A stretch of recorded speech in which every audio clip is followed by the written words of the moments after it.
జాగో నేతన్న పద్మశాలీల జనాభా 18 లక్షలు, వలసలు పోయిన వాళ్ళు 5 లక్షలు, కానీ ఎమ్మెల్యే మాత్రం ఒక్కరే. 10 సెగ్మెంట్లలో పద్మశాలీల హవా. మరో 5 అసెంబ్లీ నియోజకవర్గాల్లో గెలుపోటములు శాసించే స్థాయి ఉన్నది పద్మశాలి సోదరులకు. అయినా రాజకీయంగా రాణించలేకపోతున్న పద్మశాలీలు బలమున్న సెగ్మెంట్లలో పట్టు కోసం ప్రయత్నాలు శూన్యం. ఇక రాజకీయాల కన్నా ఇతర వ్యాపకాలపైన పద్మశాలీల దృష్టి ప్రధాన కారణం. ఇప్పటికైనా పద్మశాలీలు మేల్కొంటే సరి, లేదంటే భవిష్యత్ రాజకీయాలకు వారు దూరమే అని చెప్పేసి ఒక ప్రత్యేక కథనం కనిపిస్తూ ఉంది. నిజంగా కూడా నేతన్నలు అనుకుంటే ఎట్లున్నది లెక్క. ఆ మధ్యలో మొత్తం కూడా జగిత్యాల మొత్తం కూడా అక్కడ పెద్దపల్లి వీళ్ళంతా అందరూ నేతన్నలు వచ్చేసి అక్కడ ఒక సభ పెట్టుకుంటే ఎట్లొచ్చింది, మొత్తం ఒక ప్రభంజనం అయింది, అద్భుతంగా అయింది. అంటే వివిధ రాష్ట్రాల్లో ఉన్నటువంటి పద్మశాలీలందరూ కూడా, అంటే ఇక్కడ ముంబై అక్కడ వెళ్ళినటువంటి ఎవరైతే పద్మశాలీలు ఉంటారో వాళ్ళందరూ కూడా వచ్చి ఒక సభ పెట్టుకుంటే మొత్తం దద్దరి వెళ్ళిపోయింది. గన్ని నియోజకవర్గాలలో ఏది 10 సెగ్మెంట్లలో 10 అసెంబ్లీ స్థానాల్లో గెలిచేటువంటి సత్తా ఉన్నటువంటి పద్మశాలీలు మరి ఎందుకు రాజకీయంగా ఆలోచించడం లేదని చెప్పేసి ఒక కథనము ఆయన కనిపిస్తూ ఉంది శనార్థి తెలంగాణలో. నిజంగా కూడా పద్మశాలి బిడ్డలు నిజాయితీగా ఉంటారు, తర్వాత నిజంగా ఒక పద్ధతి ప్రకారం నడిచేటువంటి పరిస్థితి ఉంటుంది. అటువంటి పద్మశాలీల జీవితాల్లో వెలుగులు నిండాలంటే రాజకీయంగా కూడా వాళ్ళు నిలదొక్కుకోవాలి. సిరిసిల్లలో మొత్తం పద్మశాలీలే ఉంటారు, మొత్తం మ్యాక్సిమం ఎక్కువ అత్యధిక జనాభా వాళ్ళదే ఉంటుంది. కానీ అక్కడ ఎమ్మెల్యేలు ఇప్పటి వరకు రైతులేరు ఎవరు. కారణం ఏంటి అంటే ఐక్యత రావాలి, తర్వాత ఒక సోయి రావాలి, అప్పుడు మాత్రమే విజయాలు సాధిస్తారు. 100% మంచి జరుగుతుంది. ఇక్కడ భువనగిరి నియోజకవర్గంలో కూడా పద్మశాలీల జనాభా బాగానే ఉంటుంది, ఇక్కడ పోచంపల్లి ఇదంతా వ్యవస్థలు కూడా. కాబట్టి పద్మశాలీలు రాజకీయాలు తక్కువ చేస్తుంటారు, ఇతర పనులు ఎక్కువ చేస్తుంటారు. తెలంగాణలో ఈ కులస్తులు పొలిటికల్గా యాక్టివ్గా ఉంది మాత్రం చాలా తక్కువే. ఇదే పద్మశాలీలకు శాపంగా మారింది. రాష్ట్ర రాజకీయాల్లో వీరు చురుకైనటువంటి పాత్ర పోషించేందుకు ప్రయత్నించకపోవడమే వీరిని రాజ్యాధికారానికి దూరం చేసింది. వెరసి 1952లో అప్పటి శాసనసభలో 3గురుగా ఉన్న పద్మశాలి శాసనసభ్యుల సంఖ్య 2003 నాటికి ఒక్కరికే పరిమితం కావడం గమనార్హం. పద్మశాలి వర్గాల నుంచి సంగారెడ్డి ఎమ్మెల్యే చింతా ప్రభాకర్ ఒక్కరే ప్రస్తుతం అసెంబ్లీలో ప్రాతినిధ్యం వహిస్తున్నారు. ఇక రాష్ట్ర మంత్రి కొండా సురేఖ పద్మశాలి బిడ్డ అయినప్పటికీ ఆమె మున్నూరు కాపు బిడ్డను అంటే కొండా మురళిని పెళ్లి చేసుకోవడంతో ఆమెను సామాజిక వర్గ కోటా కిందే లెక్కించాల్సిన పరిస్థితి. ఇక రాష్ట్ర జనాభాలో పద్మశాలీలది గణనీయమైన జనాభా. రాష్ట్రంలో పద్మశాలీలు పాపులేషన్ 18 లక్షల వరకు ఉంటుంది. మరో 5 లక్షల వరకు వలస వెళ్ళిండ్రు, అంటే వివిధ రాష్ట్రాలకు వెళ్ళిండ్రు.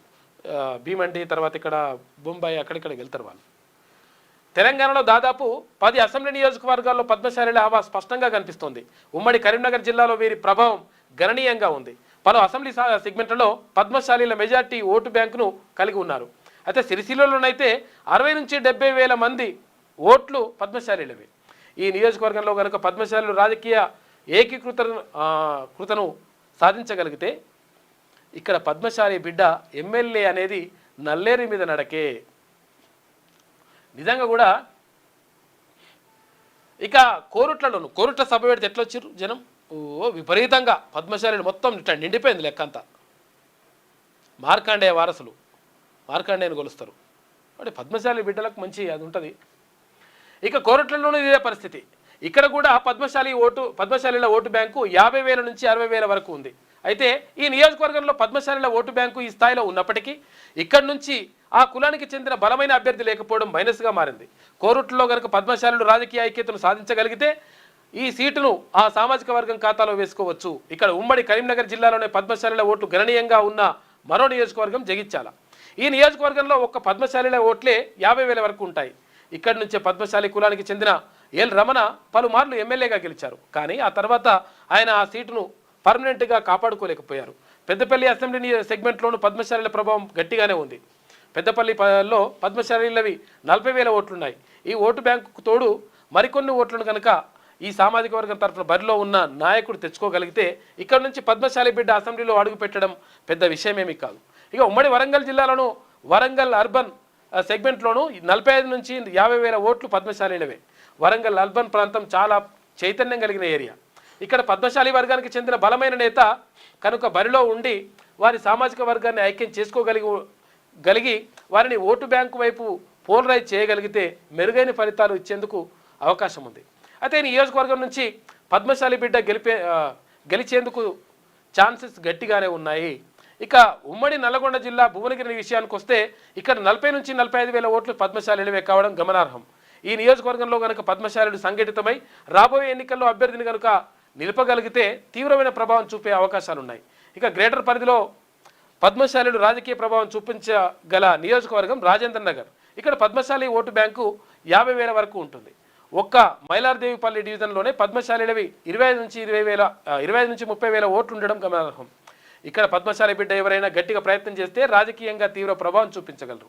గ్రేటర్లోని ముషిరాబాద్లోని పద్మశాలిలు సింగిల్గా బరిలో ఉండి గెలిచే పరిస్థితులు లేకున్నా గెలిపోవటములను మాత్రం శాసించగలరు. ఈ నియోజకవర్గంలోని 30 నుంచి 35 వేల ఓట్లు పద్మశాలిలవే.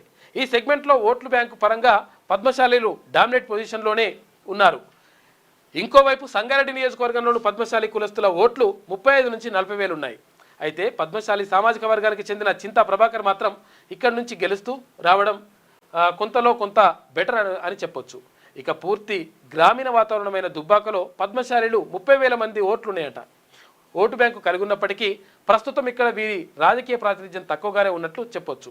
ఇక మొత్తంగా రాష్ట్ర జనాభాలో పద్మశాలీల జనాభా 18 లక్షలుగా ఉండి 10 అసెంబ్లీ నియోజకవర్గాల్లో గట్టి పోటీ ఇవ్వగలిగినప్పటికీ రాజకీయంగా వీరు సంఘటితం కాని కారణంగా రాజ్యాధికార భాగస్వామ్యంలో వీరికి తీవ్ర అన్యాయం జరుగుతుంది.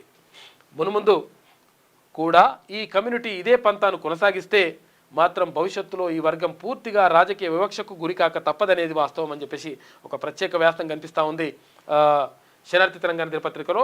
నేతన్న జన మేలుకో, నేతన్న జాగో, మేల్కొన్నప్పుడు మాత్రమే 100% మీకు మంచి జరుగుతుంది.